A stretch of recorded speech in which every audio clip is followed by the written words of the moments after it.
former and second longest serving Governor of New South Wales, just short of Sir Roden Cutler, is his record. I'm proud to say 10 years ago you spoke at my induction here at Wesley Mission, and so we're always delighted to have you here. Yeah. Born in Narrandera, tell us a little bit about those early days, because it's a very different place than Sydney and the part of life that you've shared over these past years. Yes, well, my mother was a Sydney girl from a well-established family.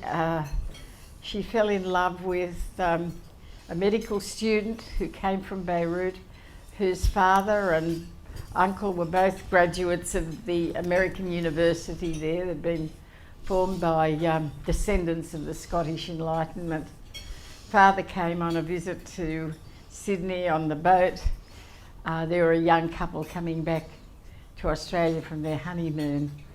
They were shocked to hear he didn't know anyone in Australia. You know, he was shy but adventurous, so they introduced him to their family, and he immediately fell in love with Victoria, the comely, gentle, talented person that he married, and he stayed in Australia, established a retail business. Her parents and family were in the importation business of linen and from Manchester, etc., and had a warehouse in Elizabeth Street, Redfern. It's still there, beautiful place. So tell me, in that background, that's a very different kind of world, but family is clearly important to you, and your home had a big influence on you. Enormous. It still does, in fact. They're so internalised in my mind, these standards, the expectations, and driven by love. And the medical side, which became your career, the influence of parents and family were very profound in that sense. Profound, yes, and I had cousins who were doctors too, in Sydney, graduates of University of Sydney. Do you go back to Narrandera? Yes, indeed. My younger brother lives in the house in which I was born. Beautiful house with a beautiful garden, and we're still all very close. And the Christian faith was very much a natural atmosphere for you to be brought up in. It was indeed, yes. And was it a local church that you attended in Narrandera? Yes, I attended St Thomas's Anglican Church in Narrandera till I moved to Sydney for high school, and then we had prayers at the university, because I lived in a university college, the Women's College, in the time when Miss Elizabeth Archdale was principal there. So there was, again, a quiet, gentle but ever-present Christian influence. And look, if sometimes when you have a guest, you look at their achievements. I didn't have enough paper here, really, to be able to list all the achievements and awards that have been given to you. But I think it would have been special, having been at the University of Sydney, to be Chancellor at the university. Oh, well, I'd never entertained such ambitions. In fact, the only ambition I ever had, and you can understand this growing up in an idyllic town such as Narrandera, where the Aboriginal people were well integrated into the town too. There was no discrimination there, and this has actually been researched and written up. So my one ambition was to go on living in the glorious region of the Riverina, marry a farmer and have lots of children. Look what happened to me. And all of that is very, very different. It changed. You married somebody who, in his own right, has much. He was, of course, Lord Mayor in this city and involved in that room, but also in sport too. And I suspect, though I wouldn't presume this, that there'll be times when the two of you are there when one of the men wants to take your husband in the corner and have a chat about rugby, never mind what else is going on. That remains to this day after 57 years of marriage. The Christian faith was very much part of your family life, and I know that when we talked together, it was natural. It wasn't something that was forced upon you. It was a natural atmosphere at home. Well, that's right, indeed. My mother often used to, just in her admonishments to us, and she was witty and fun, she'd say, "Go to the ant, thou sluggard, learn his ways and be wise." You know, she could always quote something, "Honour thy father and thy mother, so thy days," you know. We say, "Oh, Mum." Prior to becoming the Governor of New South Wales, you had that important position as Clinical Director of Mental Health Services in the central Sydney area.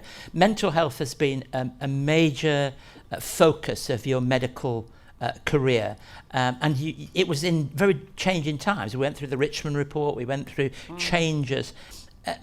How would you see that arena now in the light of your own work?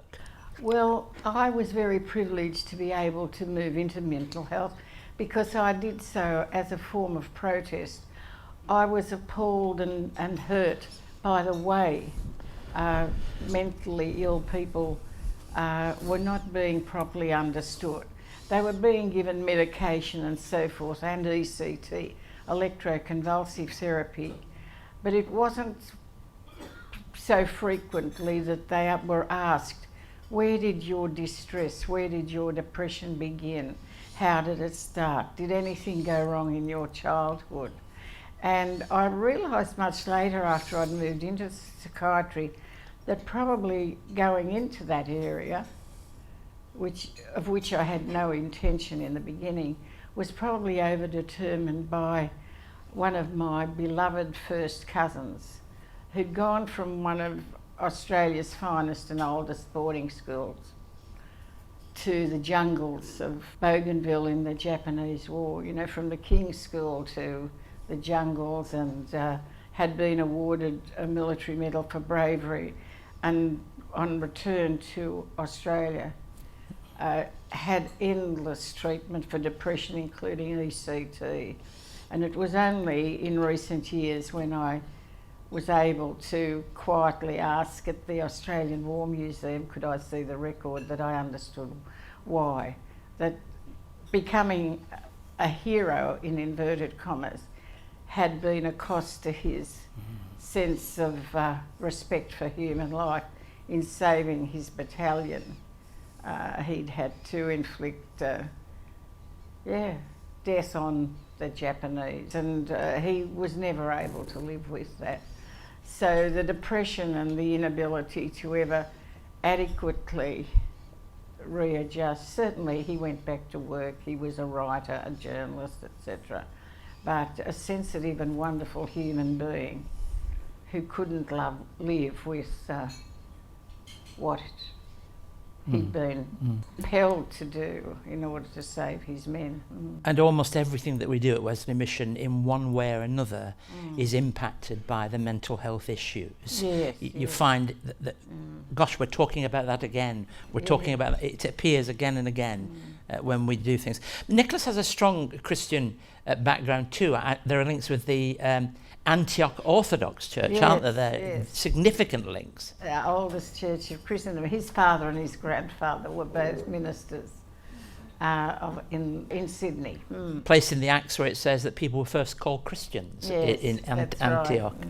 Now, life at Government House was certainly interesting. You loved living there, I know, and all that went with that. But you shared with me the joy of welcoming schools and children into Government House when you were governor of the state, and you told us that lovely story and of the little girl, the Aboriginal girl. Oh yes, she keeps in touch. Well, one of the joys of being governor is to see and interact with so many of the young people, and my area of specialisation in medicine was child and adolescent health, and Government House was open therefore to the schools from all over the state, and that was a joy to interact with them.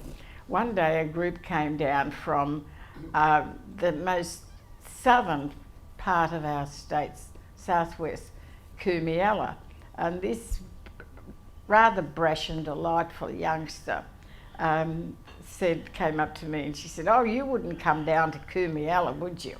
And I said, "Well, I'm ashamed to tell you, I'm not sure that I know where it is, but if you told me where it is, I could certainly give serious thought to coming there. So she explained that it was down in the farthermost corner of the state. You'd have to fly to Albury and then drive, you know, quite a distance to get there. And I said, well, now I can't just turn up. If I had an invitation, I'd certainly consider coming down. So in due course, an invitation came from the school, and I did fly down to Albury, and then the flying doctor took me the rest of the way. And we landed in a paddock and went over to the school. And of course, one of the reasons that I was drawn to going there wasn't just the distance or to honour this youngster's request. She was Aboriginal, and there are a lot of Aboriginal children at that school, so I thought that would be important to get the message across that they counted. Tamika was very, very delighted in going round introducing Marie, her friend, to everybody. It was delightful. Come on, you know. So I did whatever she wanted that day and then flew back to Sydney. But before I went, I said to her, well, now, okay, Tamika, I've done something for you and I've enjoyed every moment of it, but I want you to do something for me now. And she said, what is it? I'll see if I can. And I said, you can. I want you to finish your schooling right through to the high school certificate, and then go on after that and do something in a way that you can help your wonderful people, the longest living civilisation and culture on the planet. And we need people like you who are assertive. And so she said, okay, well, we used to keep in touch by telephone. She passed the high school certificate. She rang me one day very excited. She'd won a scholarship to one of the Victorian universities, and now she's a teacher. So these are the delights in life along the way, but certainly working with young people, and then working as I did as head of an adolescent unit, which we established on the banks of the Parramatta River in a magnificent place, which had been the Thomas Walker Convalescent Home, the bottom of the road where Concord Hospital is based. Well, there I had some of the most depressed young people, suicidal after suicide attempts, and it was marvellous to see their regenerative ability, their resilience once they knew they counted and they could surmount the difficulties within the family with which they'd been confronted. So very often that was the case. So today there's some of the finest young doctors and anaesthetists and veterinary surgeon, teachers, social workers who, as I say, they were sparrows but they've turned into eagles, and they're doing good for other people, and they keep in touch. Very often I'll get a text message on my mobile phone, watch out for such and such, you know. In a way, they look after me now. In the area that you worked in, psychiatry and mental health in general, sometimes people perhaps would have the perception that you don't see results, but the kind of conversation that we're having would indicate you do. If the right care is given, somebody can both recover and build their life. Oh yes, indeed. Working with the family too, very often these children were high achievers and very self-critical, and what they wanted above all was the blessing, gentlemen, of their fathers. They knew that their mothers were there loving forever, but sometimes father in his hope for the youngster to achieve their potential may have appeared critical. So the role of the father is enormously important in young people achieving a very well integrated life, I believe. One of the characteristics of your life is a genuine modesty about achievements, about things that matter to you. But I have to say that it was a joy to pray with you in your office and to know that the Christian faith means such a lot to you. You worship regularly at St James, a neighbour here of Wesley Mission, and of course this is such an important week in Holy Week, and I wondered if you'd be prepared to say something of what the Christian faith means to you, of what this week might mean to you. Oh, well, yes, indeed. The overriding thought I have is of the character of Jesus Christ. I think when we were chatting, I said, you know, he was a young man knocking around with his friends. You know, if any of them got out of line, he'd say, if you think you're so good, you know, you could translate what was going on with the disciples and Jesus into modern day Aussie language, really. And there was this man with an incredible capacity for love, and above all, his last words on the cross, Father, forgive them, they know not what they do. It's that capacity for forgiveness and going on, spiritually or in one's physical life, but even having that sense that all is not lost if one is forgiving and loving to the very end. And devotion and the support of the church and the Christian community was important to you when you were holding high office. Oh yes, well, throughout my life it was no different to any other time, really. But certainly I was very lucky, fortunate in those years that they were halcyon years in Australia. I don't think I've known anybody that's spoken as beautifully about this country as you do. You talk about what a place to live, and it means such a lot to you, doesn't it? Indeed. Well, I've been fortunate in that I've seen vast tracts of Australia, you know, the Western Australia, the Northern Territory. That was during my work as a doctor in community health and going to so many of the remote Aboriginal communities. Look, when our former Prime Minister announced he was introducing dames and sirs and all of that again, I gasped when I heard that, I have to say. When I heard that he was going to give one to the Duke of Edinburgh, I gasped even further. However, when I heard you were going to get an honour, I can't think of anybody, if you like it or don't like it, that is worthy of recognition than this woman. Let's thank her very much for sharing with us.